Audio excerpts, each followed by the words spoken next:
अस्सलाम वालेकुम जी। मैं थोड़ा अपना वैस कुमन सियालकोटी।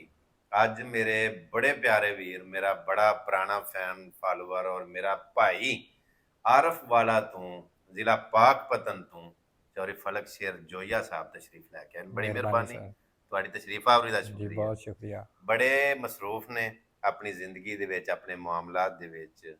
ਵੇਲੇ ਤੁਸੀਂ ਵੀ ਨਹੀਂ। ਸਭ ਤੋਂ ਪਹਿਲਾਂ ਤੇ ਤੁਹਾਡਾ ਸ਼ੁਕਰੀਆ, ਜਿੰਨੇ ਤੁਸੀਂ ਵੇਖਣ ਵਾਲੇ ਹੋ, ਸੁਣਨ ਵਾਲੇ ਹੋ, ਅੰਦਰੂਨ ਬੈਰੂਨ ਪੂਰੀ ਦੁਨੀਆ ਦੇ ਵਿੱਚ ਬਹਿ ਕੇ ਜਿੱਥੇ ਜਿੱਥੇ ਵੇਖ ਰਹੇ ਹੋ, ਸੁਣ ਰਹੇ ਹੋ, ਟਾਈਮ ਕੱਢ ਕੇ ਸਾਡੀਆਂ ਵੀਡੀਓ ਵੇਖਦੇ ਹੋ, ਲਾਈਕ ਕਰਦੇ ਹੋ, ਫਾਲੋ ਕਰਦੇ ਹੋ, ਥੱਲੇ ਕਮੈਂਟ ਕਰਦੇ ਹੋ। ਤੁਹਾਡਾ ਸਾਰਿਆਂ ਦਾ ਬਹੁਤ ਬਹੁਤ ਸ਼ੁਕਰੀਆ। ਔਰ ਮੇਰੇ ਵਾਸਤੇ ਹਰ ਉਹ ਮੇਰਾ ਭਾਈ ਜਿਹੜਾ ਮੇਰੇ ਨਾਲ ਮੁਹੱਬਤ ਕਰਦਾ ਹੈ, ਬੜਾ ਕਾਬਲ ਇਹਤਰਾਮ ਹੈ, ਬੜੀ ਰਿਸਪੈਕਟ ਕਰਨਾ।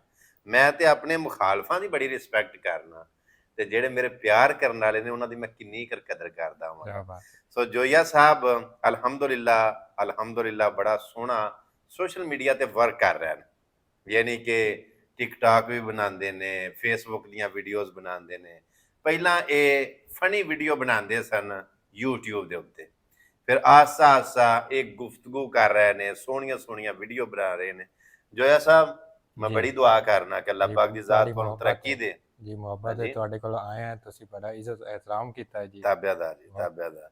ਔਰ ਮੈਂ ਇਹਨਾਂ ਨਾਲ ਗੁੱਸੇ ਹੋ ਰਿਹਾ, ਯਾਨੀ ਕਿ ਮੈਂ ਨਾਰਾਜ਼ ਹਾਂ ਕਿ ਆਏ ਨੇ, ਸਿਰਫ ਇੱਕ ਰਾਤ ਮੇਰੇ ਕੋਲ ਰੁਕੇ ਨੇ।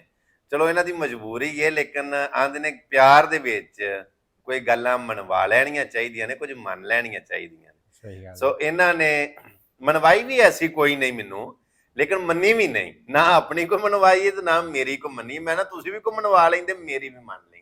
ਚਲੋ ਖੈਰ, ਮੇਰੇ ਵੀਰ ਦੀ ਚੌਰੀ ਫਲਕ ਸ਼ੇਰ ਜੋਈਆ ਸਾਹਿਬ ਦੀ ਮਜਬੂਰੀ ਹੈ ਵਾਪਸ ਜਾਣਾ ਵੀ, ਤੇ ਮੈਂ ਇਹਨਾਂ ਨੂੰ ਅਲਵਿਦਾ ਕਰਨਾ।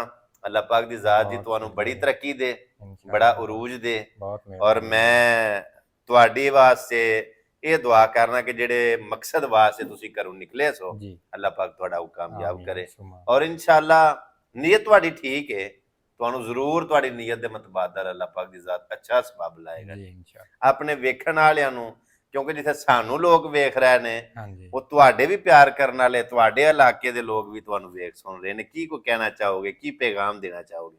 मैं यही पैगाम देना चाहूँगा, तुसी मेहनत करोगे तो मेहनत का सिला ही मिलेगा। अगर मेहनत नहीं करोगे तो कुछ भी नहीं मिलना। ਹਾਂਜੀ, ਤੇ ਮਿਹਨਤ ਇਨਸ਼ਾਅੱਲਾ ਇੱਕ ਦਿਨ ਰੰਗ ਲਾਜ਼ਮੀ ਲਾਂਦੀ ਹੈ। ਬੇਸ਼ੱਕ ਬੇਸ਼ੱਕ ਬੇਸ਼ੱਕ। ਤੇ ਮਿਹਨਤ ਕਰੋ, ਇਹ ਨਹੀਂ ਕਿ ਤੁਸੀਂ ਮਿਹਨਤ ਕਰ ਰਹੇ ਹੋ ਤੁਹਾਨੂੰ ਸਿਲਾ ਨਹੀਂ ਮਿਲ ਰਿਹਾ। ਸਿਲਾ ਮਿਲੇਗਾ ਲੇਕਿਨ ਥੋੜਾ ਲੇਟ ਮਿਲੇਗਾ, ਲੇਕਿਨ ਮਿਲੇਗਾ ਜ਼ਰੂਰ। ਮਿਲੇਗਾ ਜ਼ਰੂਰ, ਮਿਲੇਗਾ। ਬਾਕੀ ਆਪਣੀਆਂ ਦੁਆਵਾਂ ਦੇ ਵਿੱਚ ਯਾਦ ਰੱਖਿਓ। ਮਿਲਨੇ ਇੱਕ ਨਵੀਂ ਵੀਡੀਓ ਦੇ ਨਾਲ। ਅੱਲਾਹ ਸੋਹਣੇ ਦੇ ਵਾਲੇ। ਅਸਲਾਮ ਵਾਲੇਕੁਮ ਰਹਿਮਤੁল্লাহ।